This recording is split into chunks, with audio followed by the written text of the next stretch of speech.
Welcome to episode 12 of Living in Recovery, a podcast devoted to sharing the stories of fellow CBP employees who are living in recovery with an addiction. The focus of this podcast is to share the experiences of those who have struggled with alcohol or drugs in the hopes of breaking the stigma that's often associated with addiction. Also, the goal of this podcast is to stimulate hope amongst those who may be struggling but are discouraged or intimidated by the prospect of seeking help. As a disclaimer, the words expressed in this podcast are based on personal experiences alone and are not meant to be taken as medical advice or to promote one method of treatment. Today, Dan shares his experience as a family member of a loved one in recovery. Now Dan discusses how his family has been impacted by addiction.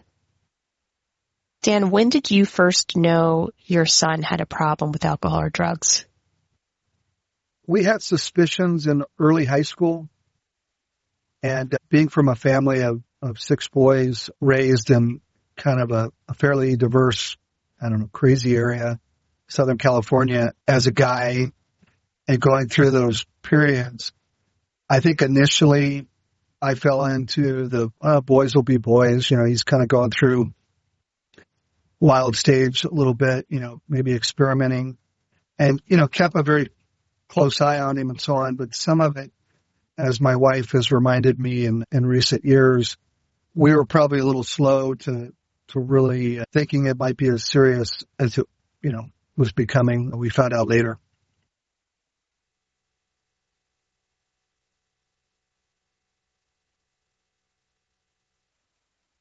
And you said that you were a little slow to figuring it out. About when did you feel like it really hit home, that it was a bigger problem than you originally thought?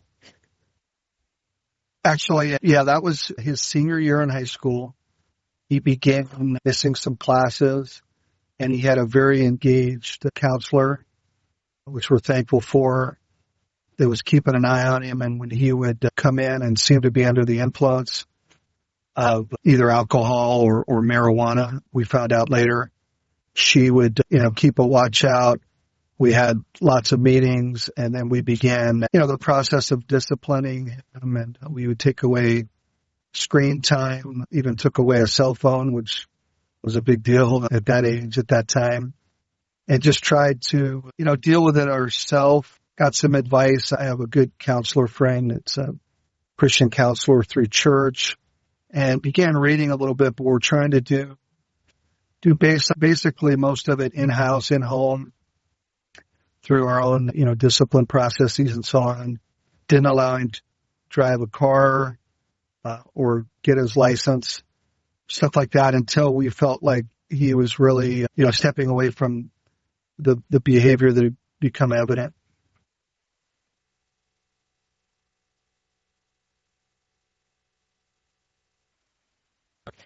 And what was your experience as a parent, you and your wife? What was your thoughts and feelings when you realized your son's alcohol and drug use was an issue? Well, it's interesting, the difference between just different personalities, or maybe it's a guy, lady thing. My wife is much more prone to worry, and I guess another way of saying it is doesn't compartmentalize maybe as much as I naturally do, just our personality types. And she's never been a great sleeper to begin with. So she became more of what I would call the kind of the night hawk. She would often be up later. I would go on to bed, get up, check on him in the morning, early riser, get to work oftentimes by 6:30. And I had the benefit of being more active in a way. She was only working part-time at that time. Again, was often up at night, and if she would hear things, not being a heavy sleeper, she would check, and she was the one that found out he was actually sneaking out at night, going out through his window. It was on the back side of the house, and would come and wake me up, and we didn't realize that had been going on because he would leave, his music on or something. We would just think, and oftentimes we would check into with him before bed This might be even 10:30, 11 at night for her. And he would go out after that. And that was a real thing. We realized he was taking it to a different level. And then we would usually check back. She often didn't sleep. I then began not being able to sleep through the night. We would check, and oftentimes she would be back in the morning, get ready for school. We would obviously interact with him and talk to him. But then it began where he wouldn't come back at all. And that's when we realized, this, whatever approaches we've been taking thus far are not working. I even went to Home Depot and got one of these things where you can put a latch on the outside of the window and on the inside, but you can basically screw it down and keep the window from being able to be raised. And he figured out a way to jimmy that again. So, and out of that, we realized he had developed some associations that where he was getting together. We have some big parks and even a lake that were pretty close to our home. And they were getting together and basically staying up all night, drinking and smoking marijuana. You said that you tried to deal with it in-house initially. When did you decide, or how did you decide to seek outside help? That's a good question. I guess in our mind, began seeking outside help when we talked to other people. This long-term friend that was a marriage and family counselor through the church and had his own practice. I was talking to him, and then thankfully, and this was a big help, my brother, again, being from a big family of brothers whom all have children. Gosh, I think my mom has, 22, 23 grandchildren. So those are, my brother's children. So we've all gone through different things, and began talking to one of my brothers in particular whose son had gone through some stuff like this out in the Southern California area.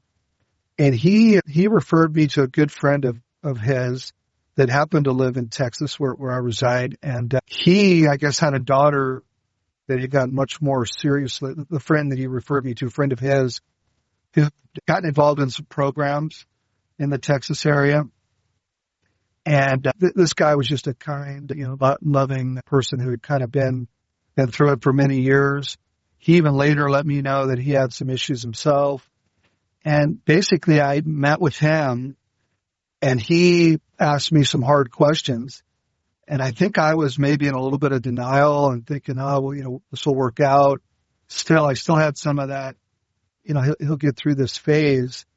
And through the questions that he asked me and through the answers that I honestly gave, he said, basically, you've got an issue here. You're going to have to try to get him into some treatment, get him to agree to do that because this could escalate. And his concern was it could get into a deeper level of usage, even more, any usage is bad, but more serious drugs like meth and so on. He recognized that just by asking me questions because he had been through it. And that was huge. And I would recommend that to anybody. It's good to talk to people. And maybe I happened, and I didn't personally know this person.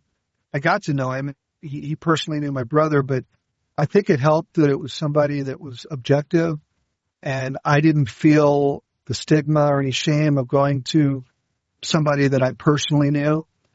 Even my counselor friend that I knew through church and had known for years, I might have been holding back a little bit, about some of the things because, I was a little embarrassed by it, that maybe I wasn't doing the proper parenting and that we hadn't dealt with this as we should have early on. I'm curious if you remember or if you mind sharing, what were some of those questions he asked you that really changed your idea of what was really going on? Just questions about his behavior, what we were doing, how he was responding, and the fact that he was remaining kind of rebellious to it and then getting very deceptive with the sneaking out and so on. We decided to make a pretty drastic move at that point. The first move was moving from the area we were in. And because of my work, I was spending a lot more time on the road in South Texas and so on, even though I lived further north up into Texas. an opportunity presented itself where we could sell our home and we could move to a different community further south that would allow me to do my work even better, actually, as far as accessibility to where I was going and what I was doing. And I remembered from my old days, I used to be a probation parole officer, dealt with a drug task force. I wasn't the drug counselor. I was the officer. And I remembered that the only people that I ever was able to get on the right track, and these were federal offenders, oftentimes either drug addicts or drug distributors that had done, years in prison. And I remembered that getting them away from their associations, instead of them going back into the community where they failed and had friends and bad peer influences, those that got when they got out of prison or being away, if they could get to a different community and start afresh, maybe with an uncle or a family member where they didn't have those ties to the negative influences that had led them down the path they had gone, that they had more success. So that was my thinking through talking to him, and he felt like that was smart. So we made a move, and things went really well for a while. And I was continuing to talk to this friend that I was referred to, my brother's friend. Even went and had some counseling sessions with him and my son. Met for lunch and so on, and things were going pretty well for a while. You said it was going well up until then. About when do you think that turning point was? A year after we had moved, we did not realize, and again, I guess you learn, it's trial and error, and you learn by your mistakes and so on. I did not realize, I should have done more research, that one of the area that we moved to was a smaller community. Because of that, there was some rough areas, but also because of the local law enforcement that was there, they were not policing it much. They didn't have the ability. They didn't have very many officers. I found out later when my son was in treatment, which is where we're heading here, got into treatment, that particular area was one of the worst in the state for that. And it happened to be pretty close to a university, even though we were out in more of what I would call a country, more of a remote area. And then he began losing weight. He would be up all hours of the night. And then we would notice on the weekends and so on that he would sleep a tremendous amount of time, 16 hours. We had a hard time getting him up, and he didn't have a lot of appetite. Well, through looking into that, talking to the friend and so on, and then my son actually calling me saying he was having heart palpitations and called me and was fearful that something was happening, that he was having a heart attack or something. He was, I want to say 20 at the time. Maybe, yeah, he was not a full adult. He was 20, maybe 19, 20. I told him immediately to go to the emergency room, the closest one in the town, which he did. I met him there. And the way the doctors spoke to me, I could tell they could not tell me what they wanted to tell me because of the regulations. And I don't know if it was because of his age, because he said, you'll have to ask your son. But they said, we're very concerned, in general words, with what he did could cause this again. So that was kind of a big wake up that, okay, here we go again. There's something more serious to this. My son denied it because, and we had some family in at the time, and my mother was in at the time. She was missing some money. That was another thing. Out of her, my mom would carry around cash and she'd put it in her luggage. That was missing. And we thought, well, she's elderly. Maybe she misplaced it. But it was enough where I had a real serious talk with my son, and he opened up to me. So he was going to Walgreens. He was buying Welltussin. And that sparked something in me because I found some Welltussin, I guess that's what they call it. It's something that's like Robitussin for sleeping. And I found a bottle of that, and I thought, he had some colds and stuff, but I found a bottle of it. It was pretty full. And then I had gone back in a few days later and it was almost all gone. So I questioned him on that, and he told me that he was taking 15 of those at a time, which would take away the appetite, and then he would be sleeping. So he was basically, and he said he was also, when he could get alcohol, because he couldn't purchase it, when he could get somebody, he would do the alcohol instead of the Welltussin for sleeping. And basically, the way I characterize it, he was like maybe the businessman in the past who was addicted to cocaine, do cocaine, have the up-all, be the real successful, business guy, work crazy hours, and then, have scotch at night or vodka at night to sleep. He was basically doing that in an affordable way. And then another thing that really scared me and scared him when we researched it, there is some sort of, I think it was called Benzodrex. They banned it in Europe, which would tell you something, but they were still selling it, I believe, in Walgreens and CVS. And basically it was some sort of cold medicine, but it had a cotton ball at the end of it, and it would sit down in a fluid. And he and some friends found that if they took that cotton ball, by the way, I was drug testing him for marijuana and other drugs, these little drug tests that you can get, from Walmart and so on. So to get around that, he was getting this Benzodrex over the counter.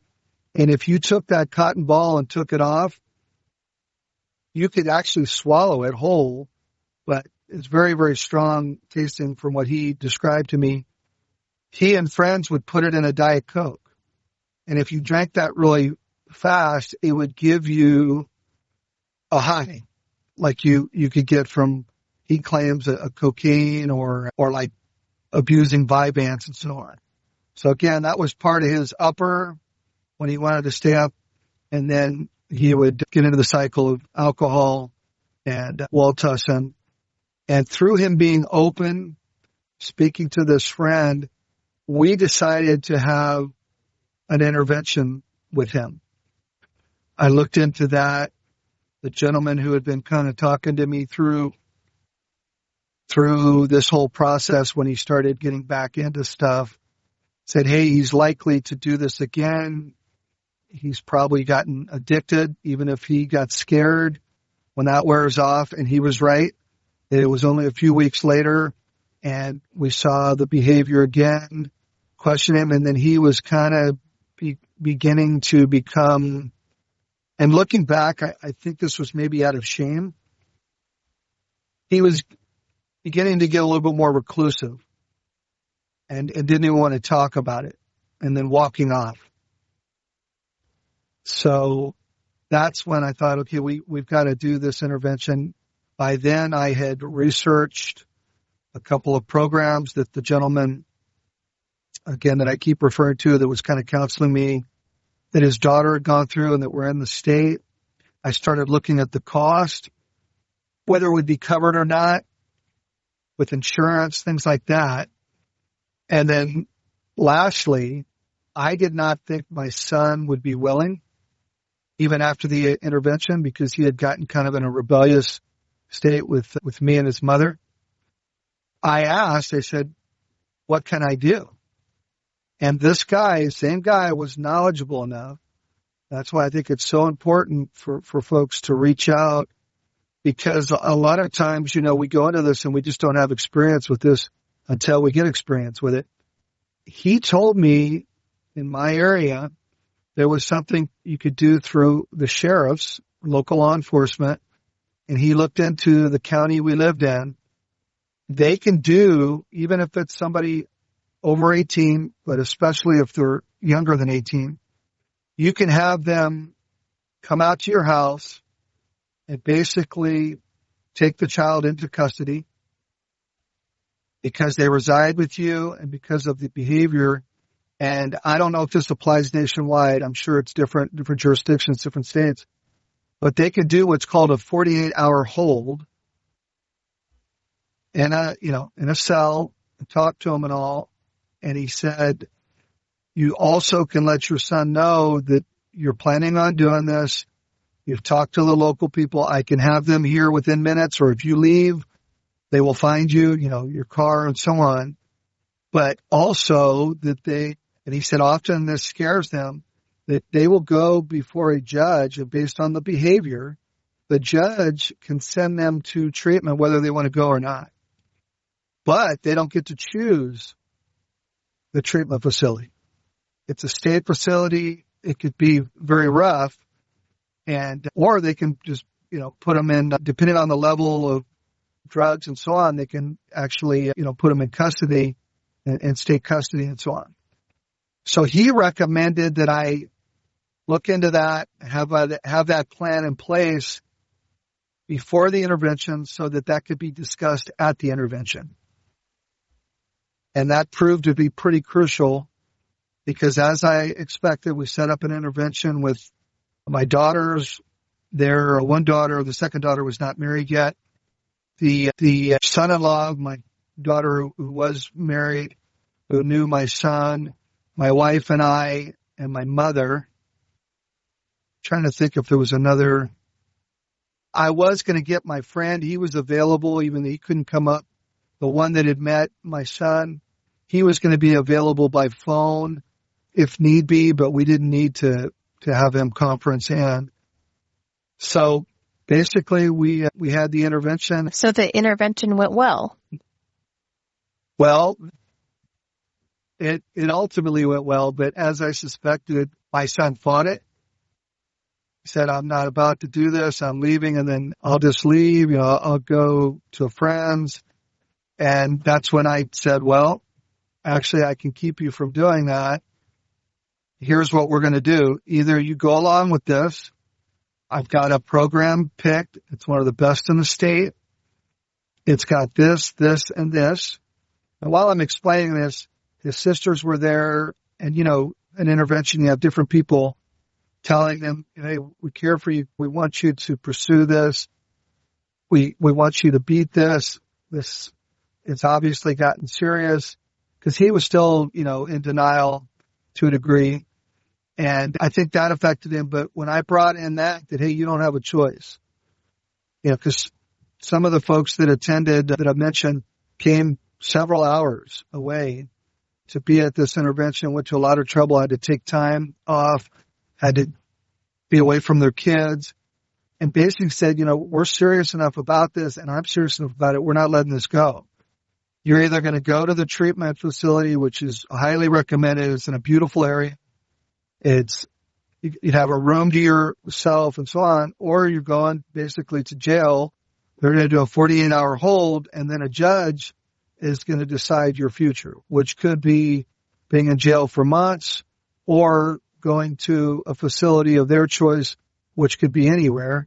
Or you can go to this really nice facility, and I played it up, and it really was beautiful, almost a country club, setting. And you could get some of the best counseling in the state.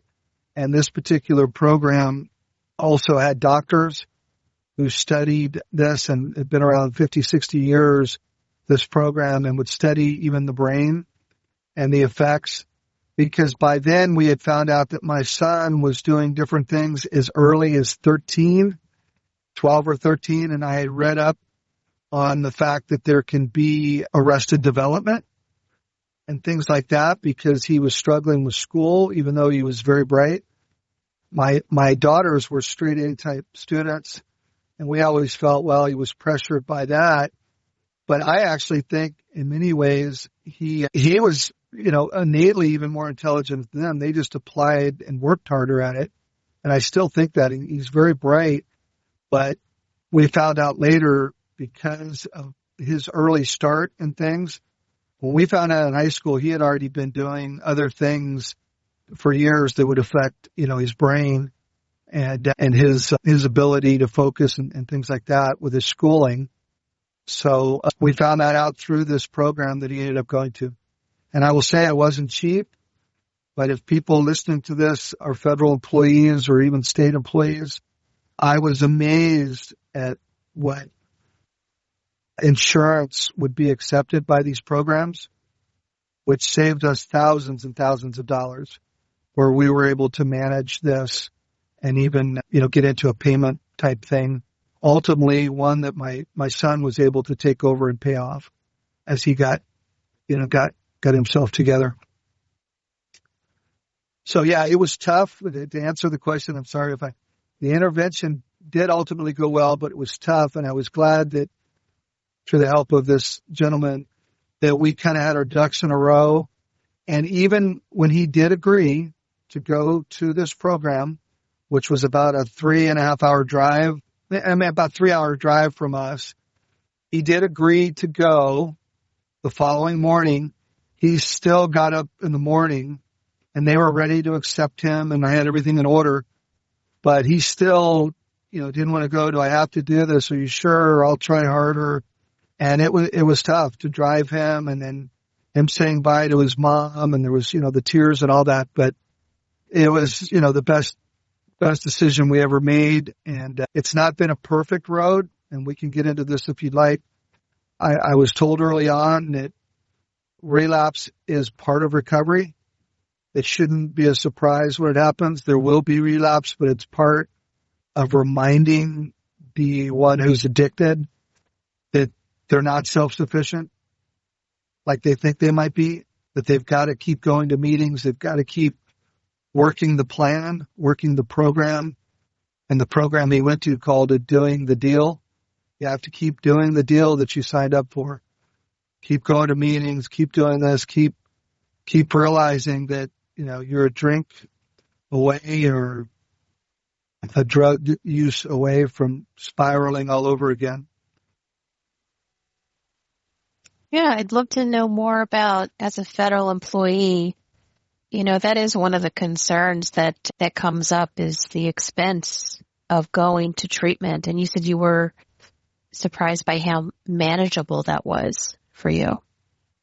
I really was. And this particular place that he went to, believe me, I was 2 months because it's been several years now. He's now 26 years old. We're going to be 26 here in a few months. And this was in, the 20-year-old time frame. It was $32,000 a month.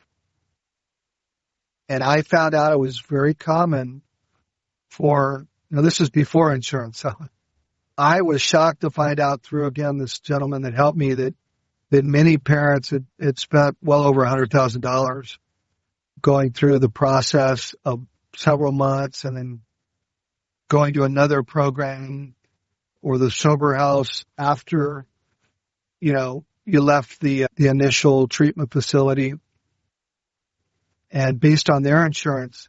So I was, again, fearful of that. I realized we couldn't afford that type of money. And, we were looking at the possibility, frankly, that he was going to have to live on his own and figure it out if he just, rebelled against all this. But in looking at, and I have the Blue Cross Blue Shield, the federal plan, they were able to pick up, I think it was all but about $7,000. Wow. Yeah. It was amazing to me. It was like between 80 and 90%. And then he went back for like a refresher thing because there was a relapse, not a serious he didn't get into a spiral, but there was a relapse with marijuana that was in a car, whatever the temptation was there. And that was enough where his sponsor and mentor and so on, they just wanted to kind of nip it in the bud. And they had this, once you went to this facility, they would let you come back within a certain period of time and go back through like another 30-day versus 60-day. And that was a real wake-up call for him. He said he learned so much more the second time and realized how weak he really was, that he could never, step away from the program without, dire results. And anyways, he was able to go back. And in that one, they were able to partially take my insurance. But because he had been there before, they worked out a contract with him where it was something like $2,000 or something, but that he could start paying them because he was working, part-time jobs and so on, that he could pay them, I think it was $100 a month and pay it off. So don't let these dollar figures, I guess is what I would say, these huge figures scare you away, because that's another reason I had delayed early on. I was just reading stuff on the internet and the big figure, and I really wasn't taking into the account that, at the end of the day, these places, they're businesses. They need to make money, and if they can work something out with you, a payment plan or something, there's interest involved, that makes them money. If they can use insurance and so on, they will typically work with you. And then when you add that to they're truly caring people who want to save lives. Most of them have been through it themselves, and had they not gotten help, they wouldn't be alive. They have, the business side where they have to work it out, but they also truly care and want to save, the lives of people struggling with this. And my son actually now, and for years, has worked in these type of programs as a manager, house manager, and even gotten some counseling training where he can counsel at a higher level. And I feel like he'll be working in this industry probably the remainder of his life in one way or the other. That's great to hear. So he gets to give back to this industry. Yeah. Part of the 12th step, giving back and all that, he's able to do that as part of his day-to-day life and, gets paid for it. Unfortunately, in the society that we live in now and the prevalence and the ease of getting drugs and alcohol and so on, in some areas, it doesn't seem to be something that's going to go away and, it's necessarily going to get any better. But what's great is more and more communities are aware of the need for treatment centers and for help and for resiliency programs like CBP has taken on, and recovery, help with recovery. And it's really been nice. I've been a federal officer. I took a brief respite away and then came back, but nearly 30 years I've been working in federal law enforcement at one capacity or another. And it's been real encouraging for me to see the last 5 years in particular, the attention that's been put on, mental health issues and addiction issues and recovery and resiliency.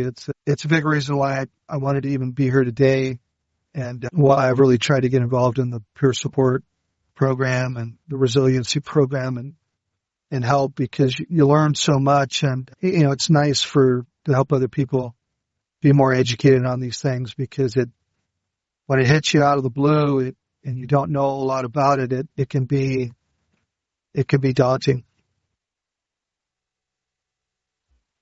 Yeah, especially as a parent, you have so many things you're trying to foresee and help them with, and navigating through this, with no experience or knowledge can be very difficult. Yeah, absolutely. Absolutely. Sure can be. I was just going to add another thing that really helped. I had always been kind of a churchgoer, and I think another thing that is free at most places of worship, whatever one's denomination or background is, there are so many good resources at your local church or house of worship. There's people that have been trained, and now, especially in some of your larger areas, they actually have recovery ministries and so on, and people that you can go talk to, and you can have, if you want the anonymity, you don't have to join, and be, going every Sunday or whenever they will help, or they'll point you to areas, and they're dealing with this day in and day out. So that's something I think is really important. I found that out as well in my own local, house of worship, that I got a lot of good resources there. And again, the only thing that held me back from that was my own shame and or the stigma related to it. I could have utilized that a lot more early on in my son's high school years. But when I really got engaged and we really saw the seriousness of it, and I had already met this other gentleman, we kind of were beyond that stage. But I would encourage people, parents, whomever, siblings, that if you see some of these signs early on, hopefully before it becomes as serious as my son's did, that you could utilize some of these programs early on and maybe keep it from going as far as it could. I would strongly recommend that. Dad, I want to go back to something you said a little bit ago about being a federal officer. Were you concerned about your job with CBP at all? Absolutely, I was. And that was part of my even, I would say, anger initially with my son when we would have conversations. And I had to learn, that it might have worked well with me and my father, the fear factor, if you will, but it didn't work with my son's personality type. He would shut down. And by anger, I don't mean anything physical, but just verbally and speaking loud and some of the shame that also brings, not understanding addiction. These people going through this oftentimes are beating themselves up enough. They know they're not reaching the bar that maybe the rest of the family, has reached. So part of the reason they're using is because of that shame and not feeling a good self-esteem, about themselves or having good self-esteem. So, yeah, I was concerned, and I would throw that up. I'd say, I used to be involved in arresting people, that did what you did. This could hurt my career and so on. And I looked into that. I made a call. I believe it was an EAP call. And somebody in human resources, and I wished I could remember it more specifically, but I did make a call. And basically what I heard in different forms, different ways, was as long as you have identified it and that you are doing something about it and that you are not enabling it, or what's the word? Enabling is a little strong.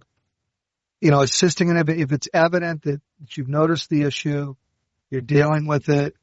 And that made me think, treatment would show that, a treatment program. And I thought about background investigations. And I had one that I had recently concluded.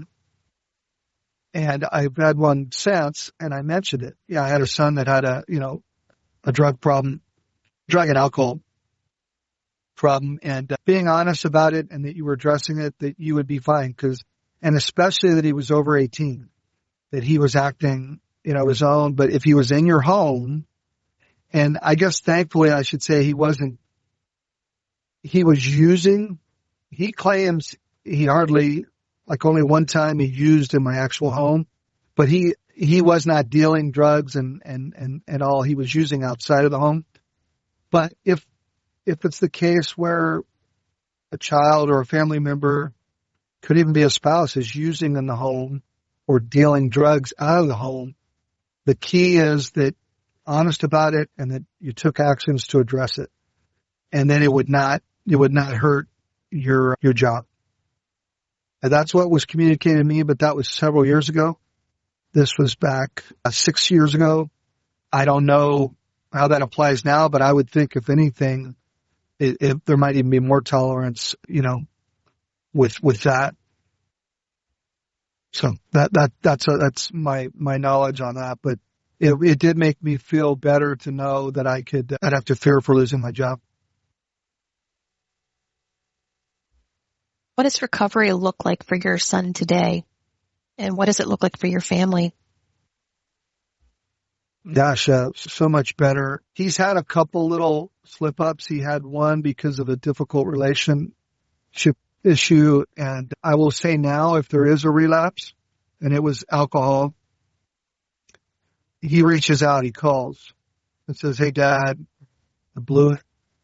This is what's happening. My sponsor, mentor is recommending this. It involved going to like a sober house type thing for 28, 30 days. And that was a while back. But he keeps getting stronger and stronger from it. Again, works in the programs and helps people. On this particular one, he was working in a program. He was honest with them. So that's the biggest thing. I think when somebody is really working the program, they realize, any day, if they're not really working it, they could fall. I mean, things happen. But I liken it to being in good physical shape. I used to run track. And they used to say anybody can go out and run a 100-yard dash. Even if you're not in good shape, I'm sure if you're younger, maybe a 400-yard dash. You can run one time around the track as fast as the guy that's in shape, right? Or the girl that's in shape. True shape is whether you can run the next one and the next one and the next one as fast. The person that's not in shape, that when they go to run that next 100-yard dash or 440 or even a mile, they will barely be able to get through it. But when you're in shape, your recovery time is much better. So I liken that.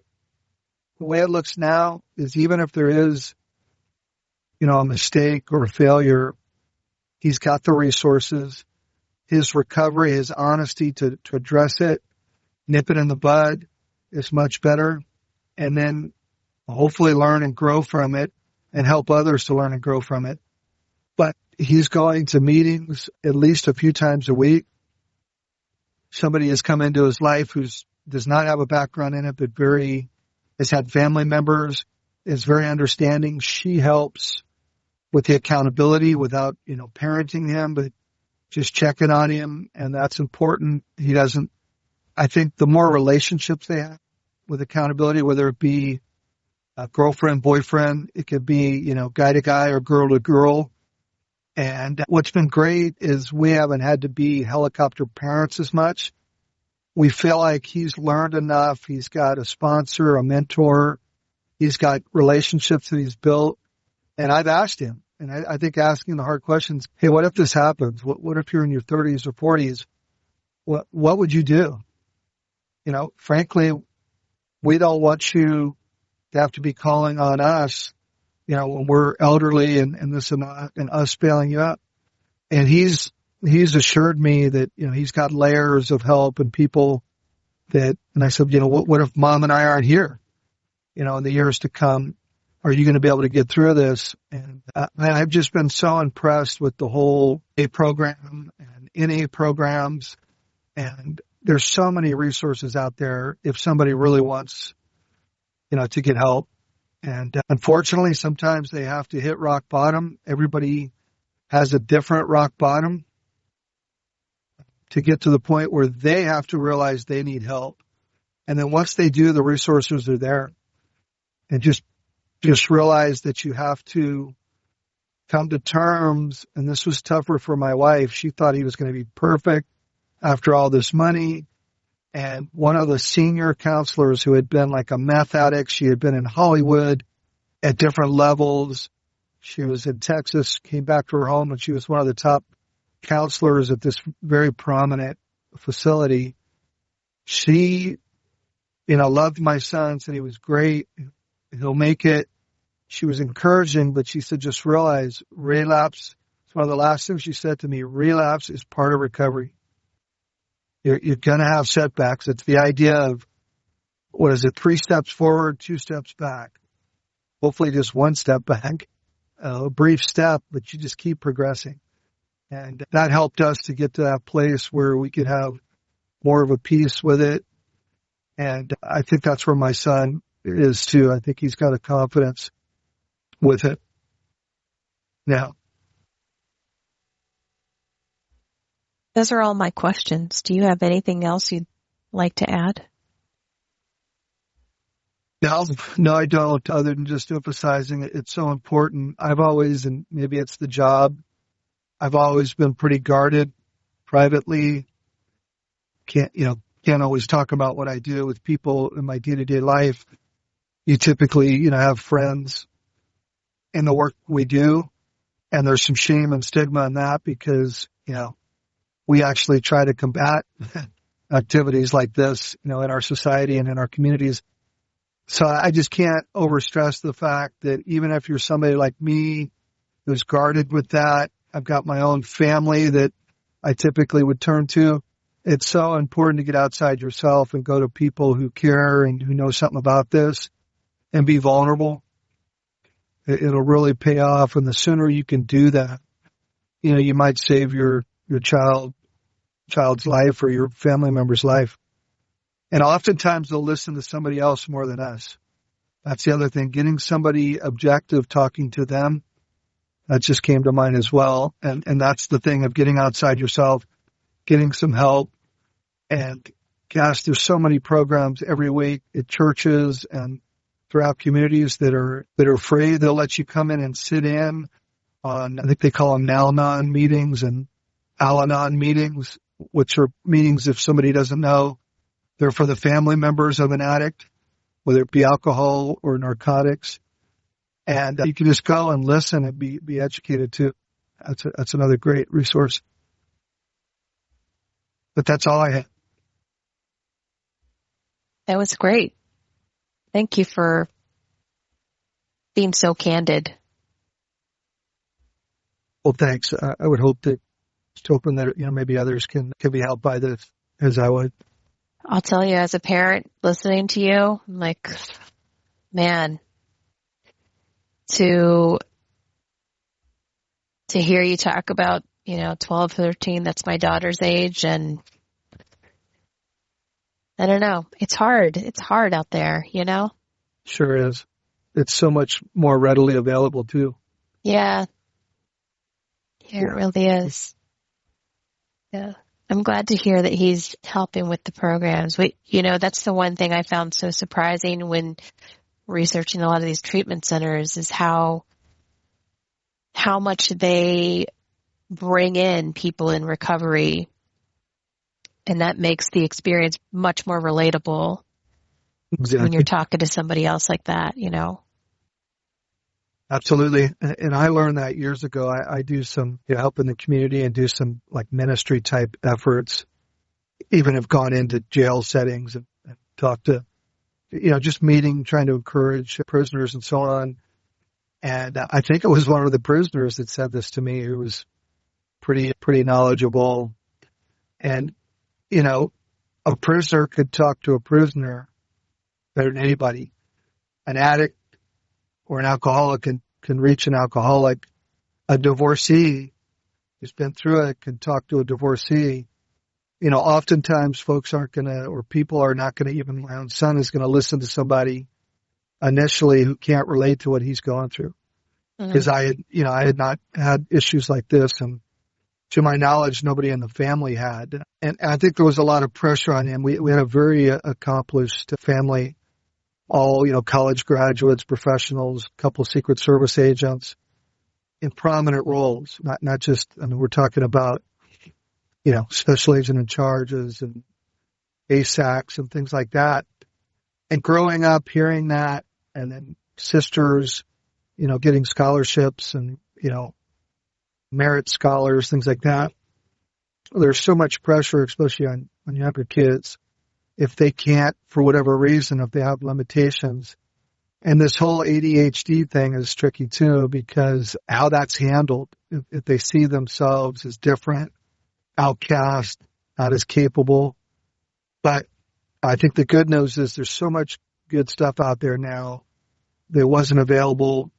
At least I hadn't found it when I was, raising our kids. I'm 61, so a little bit older than some maybe that are hearing this, but I think there's so many more resources now to be educated, to talk to people and to learn even how to, if you have a child that's got learning disabilities, because that was part of my son's thing too. He also had some learning disabilities. There's a way you can approach that won't mess up their self-esteem. If I had to go back, we all have regrets, I guess, if we're honest, but if I had to go back, I wished I would have looked at that a little bit more and how to deal with it instead of just trying to, motivate him and put more pressure on him. and the whole comparison thing is terrible, because everybody has their own journey, everybody has their own strengths and weaknesses. And that's what I'd say. Thank you for joining us for this episode of Living in Recovery. If you or someone you know needs help, reach out to the Employee Assistance Program to reach a licensed clinician at 1-800-755-7002. For additional resources related to the Alcohol and Substance Misuse Prevention Program, please visit the CBP Workforce Care Directorate page on CBPNet. You can also send questions directly to CBP Resiliency at cbp.dhs.gov.